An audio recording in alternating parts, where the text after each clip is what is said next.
everyone. Today I've got The Mandalorian Season 2, Episode 8, Disney Plus review. The time has come and it's the final episode of the season.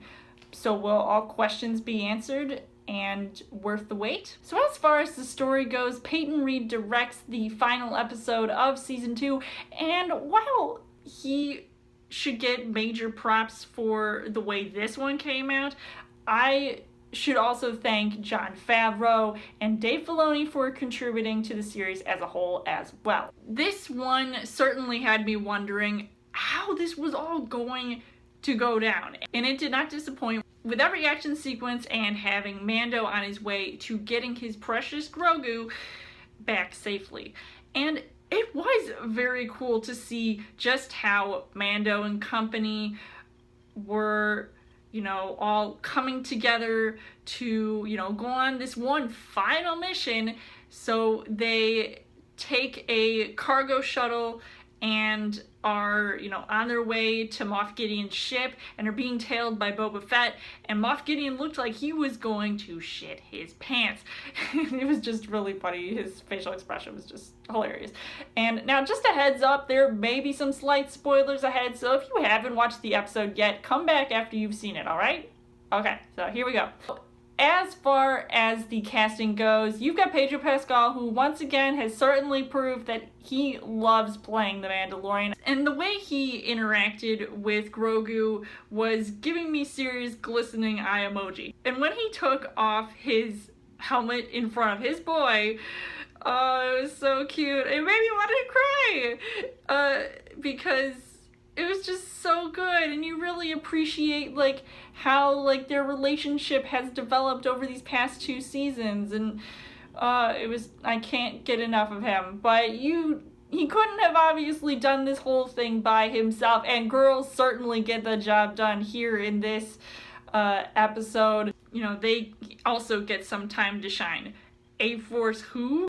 I'm talking Cara Dune, Bo-Katan, Fennec Shan, etc., and they were just all really awesome in their own special way. Giancarlo Esposito as Moff Gideon, of course, is truly the villain we deserve this season, especially when we see him spar with Mando, wielding his darksaber. It was just so very cool to watch. Tamara Morrison's Boba Fett was equally, awesome to see once again, and really added something special this season, which is why you should stay after the credits, because they are teasing a spin-off show called The Book of Boba Fett coming next year. So I can't believe it. It's just so cool to see that he's getting his own show, which may or may not have been expected, but either way, I am looking forward to seeing it. The things that I liked about this episode was that the action scenes were very fast-paced, and it kind of worried me at times just to see, if this episode was going to go by fast or not, but I enjoyed every bit of it. So, I really appreciated everything that was going on, especially with the Dark Troopers,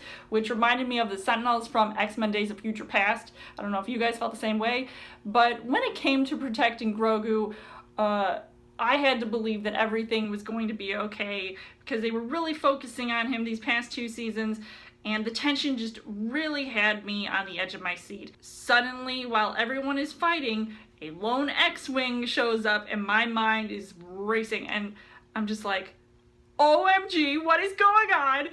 Who is that? And, is it one of those rebels from earlier this season, like episode 2, and then a cloaked figure comes along and starts taking out the Sentinels, the Dark Troopers, and it is a Jedi, but not just any Jedi, Luke Skywalker! Ah!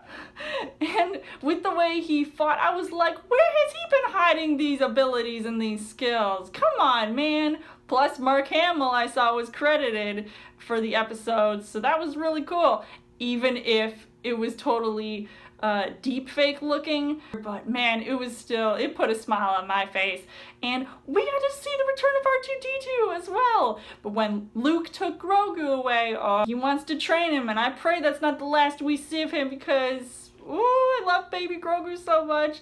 It just made me want to cry, just like the ending of E.T. Also, speaking about more Boba Fett, he ends up returning to Tatooine and Jabba the Hutt's former palace and taking out that one dude and takes charge of the place with Fennec Shand. So we'll see how that goes, and obviously that's going to be the start of his spin-off series.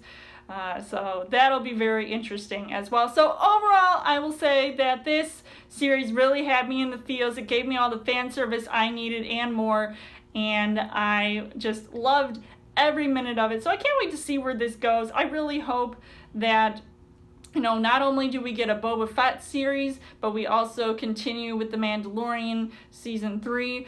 And yeah, so it's just, I'm still shooketh, you know, after watching this episode. So I'll definitely be binge watching both seasons pretty soon. Like, I hope that I will end up binge watching like the entire 2 seasons over again. So I would highly recommend seeing this episode, this series in general, and I would give this 5 hearts on the heart rate scale.